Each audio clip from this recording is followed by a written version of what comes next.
హరి ఓం తత్సత్. జై గురుదేవ్. ఓం శ్రీకృష్ణ పరబ్రహ్మణ నమ. శ్రీ గీతాదేవతాయ నమ. భగవద్గీత 8వ అధ్యాయము అక్షర పరబ్రహ్మ యోగములో 6వ శ్లోకాన్ని పరమాత్మ తెలియజేస్తున్నారు. యం యం వాపి స్మరన్ భావం త్యజత్యంతే కలేవరం తం తమేవైతి కౌంతేయ సదా తద్భావ భావితః.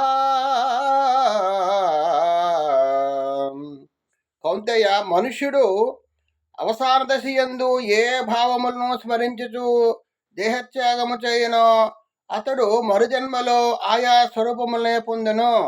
ఎలనగా సర్వదా అతడు దానినే స్మరించుండెను. మనము మరణించే ముందు, ఈ ప్రాణం పోయే ముందు ఏ భావంతో ఉంటామో ఆ భావంతో మరుజన్మ మనకి ఆ సంకల్పాలు వస్తూ ఉంటాయి.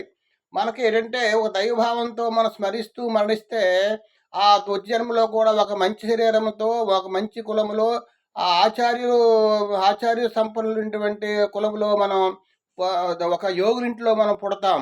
ఎవరైతే దైవనామస్మరణ చేస్తూ మరణిస్తే వారు భగవంతులో లీనమవుతారు.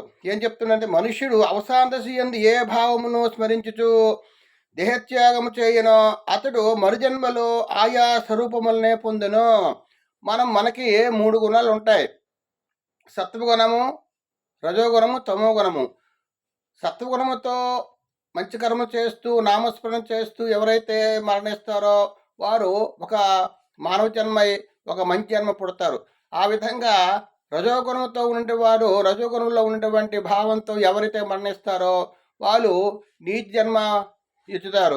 అలా విధంగా తమోగుణముతో ఉన్నటువంటి వారు ఎవరు మరణిస్తారో ఆ గుణాన్ని బట్టి ఒక యక్షరాక్షసులకు సంబంధించినటువంటి గుణాలతో పుడతారు. తమోగుణంతో ఉన్నటువంటి బద్ధకస్తులు, ప్రమాదము, ఆ విధంగా అజాగ్రత్త, అటువంటి వాళ్ళు మనకి పుడతారు. అదే రజోగుణం ఉన్నటువంటి వాళ్ళు తృష్ణ, ఈర్ష్య, అసూయ అటువంటి వాళ్ళు మనకు పుడతారు.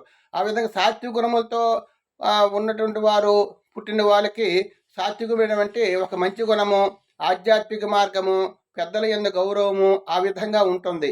ఆ విధంగా ఈ 3 గుణాలతో ఎవరైతే ఏ గుణాన్ని బట్టి వారు జన్మ ఆధారపడి ఉంటుంది.